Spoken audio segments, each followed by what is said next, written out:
Welcome back to Halftime Report. Well, one particular stock that's doing quite well in the session today is spirits maker United Spirits. It's been reacting positively on the back of reports of its parent company Diageo Plc looking to cut down their stake in IPL franchise Royal Challengers Bengaluru.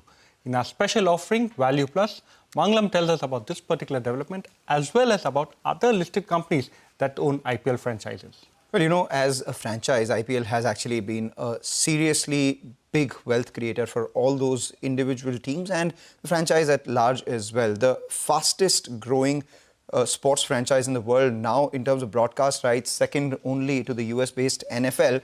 And because it's created so much value, as teams when, started out in 2008 were valued at around $100 million and now going all the way up to $2 billion. So that's some serious wealth creation out there. It's only fair to see whether companies are looking to unlock part of that value that has been created over so many years as well. And what better way to do it at a time when, one of their franchises has gone ahead and won the IPL for the first time after 18 years. It's the Royal Challengers Bengaluru that we're talking about. Diageo Plc, which is the parent of India-listed United Spirits, is actually, what we understand from Bloomberg reports, is considering options for its ownership in the IPL franchise RCB. They're holding discussions with potential advisors and weighing possibilities of either a part sale or a full stake sale in the club. They may seek a valuation of $2 billion.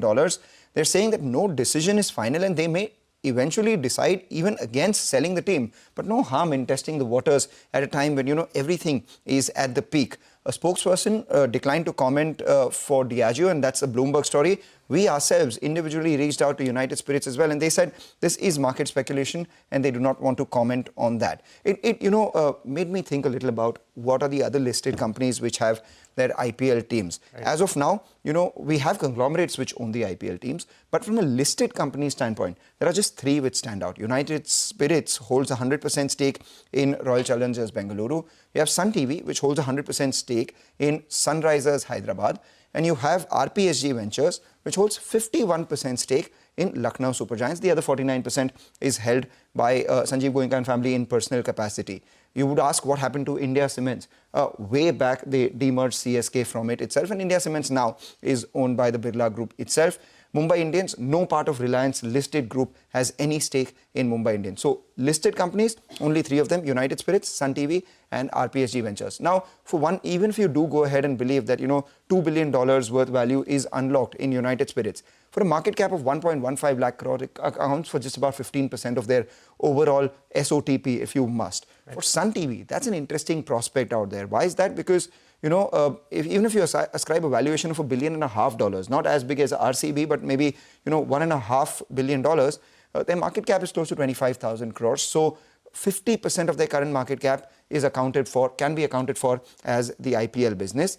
And RPSG Ventures, which is the holding company, has 51% stake, in LSG and has a market cap of 3,200 crores. If you just do that math, it's 145%. But there are a lot of complications out there as well because part is owned by the family group company itself. What kind of holding company do you ascribe to this? And could there be any sort of value unlocking out there? Perhaps not at the near future. And what kind of value do you ascribe to the remainder? So in that case, Sun TV is the one that really stands out with nearly 50% of the business now being available for, the media valuation as against the 50% which is owned by the IPL. That's the serious business of sports entertainment, if you could call it. But what valuation growth, right? From around 150 million at the start, almost 20x in 18 years. It's a big valuation jump, and the biggest reason for that is one, the Indian advertiser market has increased, the sports market has increased.